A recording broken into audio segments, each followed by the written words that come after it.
किसान की फसल बार बार बर्बाद हो जाती थी। बर्बाद। उसने खेत में नाग देवता के लिए एक कटोरा दूध रखना शुरू किया। रोज सुबह उसे कटोरे के नीचे मिल जाता था एक सोने का सिक्का। एक दिन उसका बेटा सोने का सिक्का लेने गया। इसके बाद क्या हुआ सुनकर आप अचंभित रह जाएंगे। आज हम इस कहानी से बहुत अच्छी सीख लेने वाले हैं। आज हम इस कहानी से लालच के आते ही जीवन की खुफिया धुएं के समान उड़ जाती हैं और जानेंगे 5 अनमोल सीख। आज हम ये 2 चीज़ें सीखेंगे कि किसान के जीवन में कैसे तबाही आई और हमारे जीवन की ये 5 अनमोल सीख क्या है। दोस्तों चलिए कहानी शुरू करते हैं। इसके पहले आप कहानी में डूब जाएं, आप चैनल को सब्सक्राइब करके बेल आइकॉन का बटन ऑन कर दीजिए। इसी तरह से एक अच्छी जानकारी हम अपने चैनल पर अपलोड करते रहते हैं। सारी वीडियो की नोटिफिकेशन आप तक पहुंच जाए। दोस्तों आपका एक सब्सक्राइब और आपका एक कमेंट हमें बहुत खुशी मिलती है। हम बहुत उत्साहित होते हैं। तो इसलिए दोस्तों आप लोग अपना सब्सक्राइब करें और एक नए कमेंट हमें करते रहें, उससे हमें बहुत बड़ी सीख मिली है। चलिए दोस्तों कहानी शुरू करते हैं। पुराने समय में एक किसान की फसल बार बार बर्बाद हो जाती थी। उसे समझ में नहीं आ रहा था कि ऐसा क्यों हो रहा है। एक दिन वह खेत पर बैठा हुआ था, तभी उसने देखा कि उसके खेत के पास ही सांप का एक बिल है। किसान सोचने लगा कि उसने कभी भी नाग देवता की पूजा नहीं की है। क्या मेरे बर्बादी का यही कारण है? क्योंकि उसका जब भी सीजन में वो फसल उगाता उसकी एक भी फसल नहीं होती, किसी न किसी कारण से बर्बाद हो जाती थी, जिसकी वजह से किसान के घर तबाही आ गई थी। उसे खाने के कुछ नहीं थे, उसकी बीवी बच्चे भूखे मर रहे थे। वह किसान सोच में रोज आता, अपने खेत के मेड़ पर बैठकर यही सोचता, भगवान हमें क्या आप श्राप दिए हैं कि मेरी कोई भी फसल अच्छी सी नहीं होती है, जिसकी वजह से मुझे बर्बादी के राह पर आ गए हैं। शायद इसी वजह से हर बार उसकी फसल खराब हो जाती है। यही सोच रहा था। किसान तुरंत ही अपने घर आया और नाग देवता की पूजा का सामान और एक कटोरे में दूध लेकर खेत गया। किसान ने नाग देवता से क्षमा मांगी और पूजा की। उनके लिए एक कटोरा दूध रोज रखने का संकल्प लिया। कहा कि नाग देवता हमारी सारी मनोकामनाएं पूरी कर दीजिए, मेरे खेत में अच्छी सी फसल होने लगे और मैं आपको एक कटोरा रोज दूध पिलाऊंगा। उस शाम खेत में एक कटोरा दूध रख दिया। किसान जब सुबह कटोरा लेने आया तो उसने देखा कि ऐ क्या हो गया। वो कटोरा देखकर अचंभित हो गया। कटोरे के नीचे सोने का एक सिक्का था। वो सोने का सिक्का दिखाकर वह बहुत खुश हुआ। इसके बाद किसान रोज शाम को आता और दूध रखता, सुबह फिर कटोरा लेने आता। रोज उसे एक सोने का सिक्का मिल जाता था। किसान वो रोज एक सोने का सिक्का पाके वो बहुत अमीर होता जा रहा था। क्योंकि सोना जो था सिक्का बहुत बड़ा था, उसकी सारी ज़रूरतें उस सिक्के से पूरी हो रही थी। किसान सोचा चलो भगवान अब नाग देवता हमारे ऊपर खुश हो गए हैं, हम इनको रोज एक सोने का सिक्का चढ़ाएंगे, इतने से हमारी सारी ज़रूरतें पूरी हो जाएगी। ऐसे रोज देता रहा। ऐसे काफ़ी दिन बीत गया, कार्यक्रम ऐसे चलता रहा। कुछ दिन बाद किसान को कहीं बाहर जाना था। उसने अपने बेटे से कहा कि आज शाम को तुम बेटा नाग देवता के लिए दूध रखाना, खेत में जो बिल है उसके पास, सुबह कटोरा और सिक्का ले आना। बेटे ने कहा कि ठीक है पापा, मैं रोज ऐसा ही करूँगा जैसा आप कह रहे हैं, आज मैं चला जाऊँगा। शाम को बेटा दूध रखाया।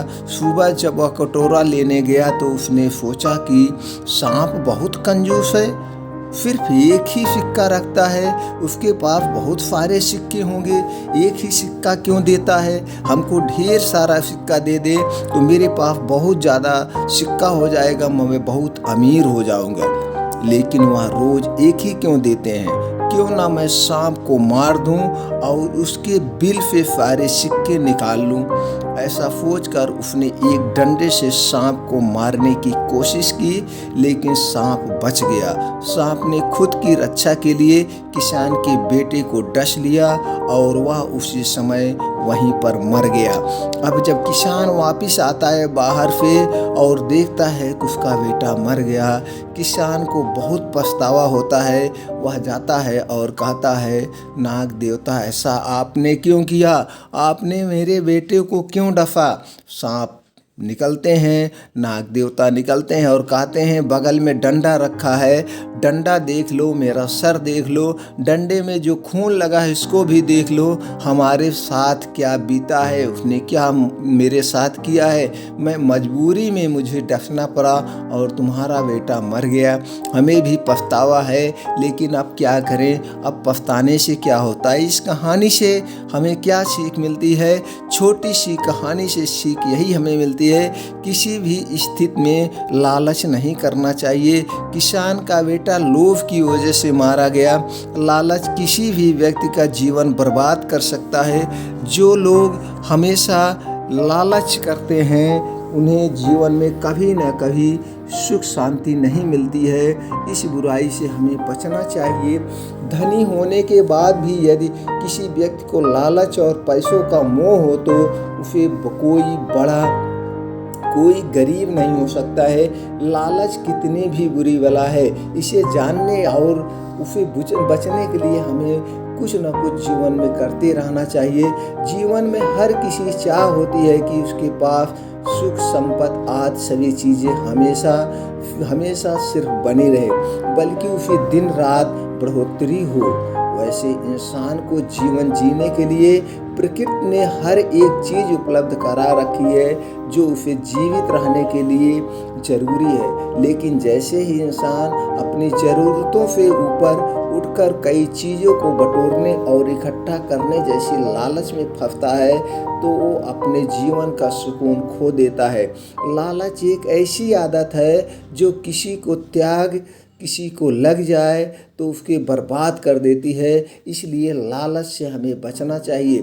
शास्त्रों में भी लिखा गया है कि किसी भी इंसान की बर्बादी के 3 प्रमुख कारण होते हैं, वासना, क्रोध और लालच।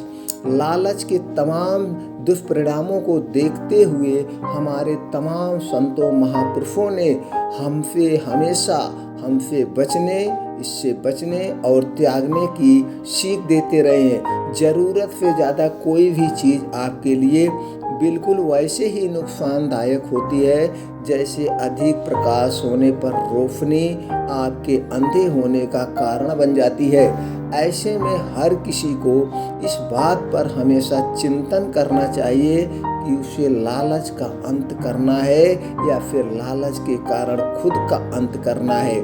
आइए हम मनुष्य की बुरी आदत लालच से बचने के लिए पढ़ते हैं एक सफल मंत्र। आज हम यहाँ पे आप लोगों के सामने कुछ ऐसे ही सफल मंत्र कर रहे हैं शेयर, जिसे आप अपना कर इस बुरी आदत से बच सकते हैं। पहला है, अज्ञानता और किसी चीज़ का लालच ही संसार में तमाम तरह के दुखों के 2 प्रमुख कारण है। दूसरी है, जीवन में दया बड़ा धर्म है, शांति से बड़ा तप, संतोष से बड़ा सुख और लालच से बड़ा कोई रोग नहीं है। फिर से एक बार दोस्तों रिपीट कर रहे हैं, जीवन में दया से बड़ा धर्म, शांति से बड़ा तप, संतोष से बड़ा सुख, लालच से बड़ा कोई रोग नहीं है। इसलिए इससे बचना चाहिए। तीसरी बात क्या है, जब किसी भी व्यक्ति के भीतर लालच का जन्म होता है तो वह सबसे पहले उसके सुख और संतुष्टि को खत्म कर देता है। चौथी बात, लालच एक ऐसा अवगुण होता है जो इंसान के भीतर हर दिन तब तक बढ़ता ही जाता है जब तक उस इंसान का पतन नहीं कर देता है। पांचवा है, प्रकृति अपने भीतर मौजूद चीज़ों से इंसान की सभी ज़रूरतों को पूरा तो कर सकती है, लेकिन वह कभी भी इंसान के लालच को पूरा नहीं कर सकती है। तो इसलिए हमें इस कहानी से बहुत बड़ी सीख मिलती है और हम इन 5 बातों को अपनाकर, 5 सीख को अपनाकर अपने जीवन को जो है सुखमय बना सकते हैं, एक निरोगी जीवन बता सकते हैं और हमारे पास कभी धन दौलत नहीं होगी, हम अकाल मृत्यु से बच सकते हैं, हम अपने परिवार को बचा सकते हैं। इसलिए हमें लालच छोड़ देना चाहिए। ये जो 5 सीख आज हमें इस कहानी से मिली, ये 5 सीख हमें तुरंत अपना लेनी चाहिए और लोगों को भी बताना चाहिए, वो लोग भी अपना लें, जिससे उनके जीवन में हमेशा सुख शांति बनी रहे और उनके परिवार में कोई ऐसी अकाल मृत्यु ना हो, कोई ऐसी घटना ना घटे कि जिसे पूरी जिंदगी पछताना पड़े। जैसे कि आज यहाँ पे किसान को पछताना पड़ा, उसके एक ही बेटा था और बेटे का अंत हो गया, अब पछताए होत क्या जब चिड़िया चुग गई खेत।